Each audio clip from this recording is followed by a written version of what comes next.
Hi everyone, Playthany me, Tano here, the internet's busiest music nerd, and it's time for a review of this new Kim Gordon album, Play Me. Here we have the newest full-length LP from singer, songwriter, experimental rock pioneer, game changer, Miss Kim Gordon. When it comes to any and all things alternative music, Kim truly has a reputation that precedes her, even today, even at age 72. Obviously, her tenure in Sonic Youth made her one of the most significant figures in underground music, and even though they disbanded in the early 2010s, Kim continues to turn heads with the occasional musical side quest. But she's really been focusing on her solo career as of late, especially after making waves with the really impressive The Collective album back in 2024, where mostly working with producer Justin Raisin, her and Justin pulled together all of these distortion-heavy, industrially tinged hip-hop tracks that were tense,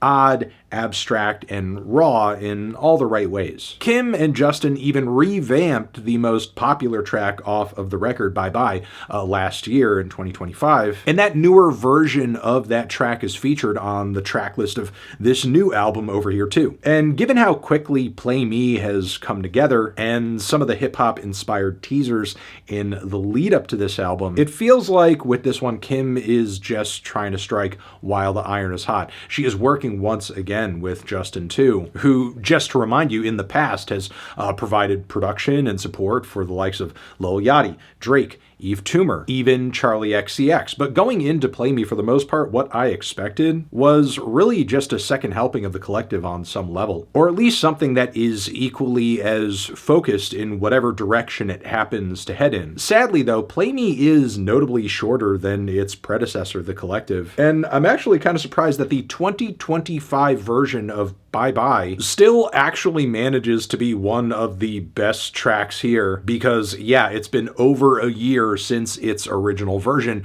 and Kim and Justin have not managed to drum up a track that somehow has a more interesting or compelling concept. In fact, I would argue there's a good chunk of this album that feels like Kim and Justin in a way have regressed a bit and are delivering sounds that are somehow less original, interesting, and standout than much of The Collective. I mean, at least it happens while attempting to branch out and try some other things, I guess. For example, the title track, where it feels like Justin's heavy, lumbering production and Kim's tense, weary vocals are coalescing over this combination of jazz rap and trip hop. That's actually not that bad given how weird that combination of vibes looks on paper. But then following this, we have Girl With a Look, which is like some really ghostly indie pop that honestly could have used some more structure. But then No Hands feels almost like, I don't know, a popification of what Justin and Kim were doing previously, but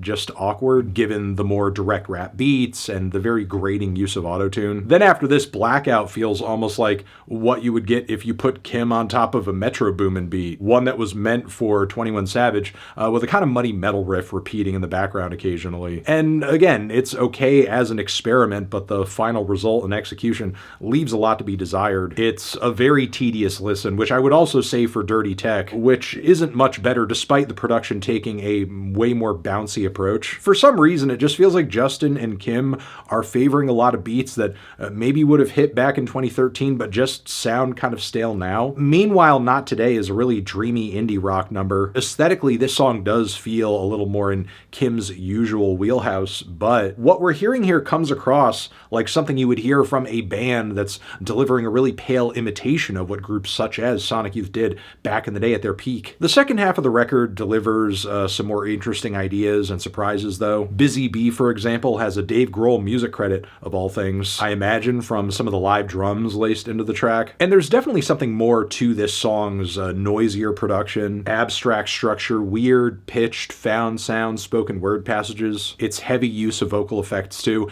This feels a lot more experimental in comparison to how this record started off. Then after this, Square Jaw might not be necessarily surprising when comparing it to anything that was previously released on The Collective, but it's still just as good as many of that album's highlights and would have fit very nicely into the track list if you had to swap another song out. Then SUBCON's intensely bassy compressed production scratches some very weird itches. I could see Death Grips fans getting down with this, or maybe even people who really fuck with Butthole Surfer's Pepper, or even the current strain of very distortion-heavy underground hip-hop artists. And sure, while not altogether new, definitely more specific to what Justin and Kim are doing, as opposed to much of what the track list has delivered so far. I also like Post-Empire's combination of rustic, distorted guitar licks, and Kim's more melodic vocal approach, some of the harmony layers she provides on the track. It feels almost like Kim and Justin are giving their specific combination of abstract and industrial hip-hop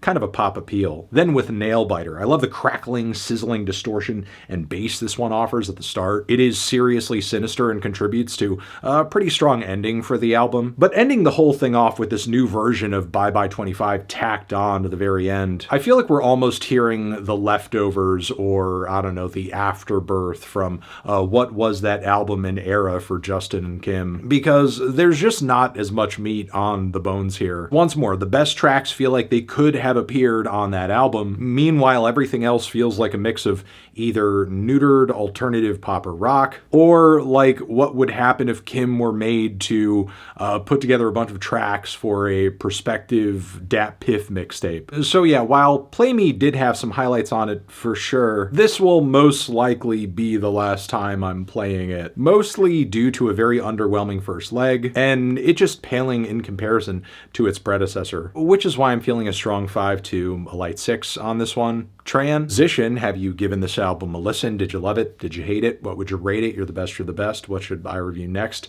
Hit the like if you like. Please subscribe and please don't cry. Hit the bell as well over here next to my head. It's another video you can check out. Hit that up or the link to subscribe to the channel. Anthony Fantano, Kim Gordon, forever.